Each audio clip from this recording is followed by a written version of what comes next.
আজিজুর রহমান ঘটনাস্থলে যান এবং গিয়ে দেখতে পান যে আজকে সকাল 7 ঘটিকার সময় দুইজন ভিকটিম রফিকুল এবং টুটুল তারা আশুলিয়া বাইপাল এলাকা হয়ে বগুড়া যাওয়ার উদ্দেশ্যে রওনা করে।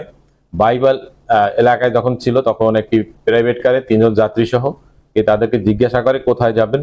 তারা জানায় যে বগুড়া যাব। তাদের সাথে 500 টাকা বিনিময়ে ভাড়া মিঠায় এবং তাদেরকে প্রাইভেট কারে উঠায়। তাদেরকে জিরানি পর্যন্ত নিয়ে যাত্রীবেশী অপহরণকারীরা তাদের হাত পা বেঁধে ফেলে, চোখ মুখ বেঁধে ফেলে এবং মারধর শুরু করে। তাদের সাথে থাকা টাকা এবং মোবাইল নিয়ে যায় এবং তাদেরকে আরো 1 লক্ষ টাকা বাড়ি থেকে আনার জন্য মুক্তিপণ হিসেবে মারধর শুরু করে।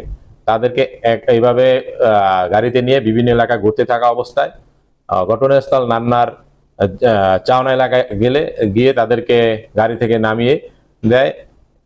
তখন ভিকটিমরা ডাক চিৎকার দিলে স্থানীয় লোকজন বিষয়টি বুঝতে পেরে তাদের গাড়িটি আটকিয়ে দেয়। পরবর্তীতে এই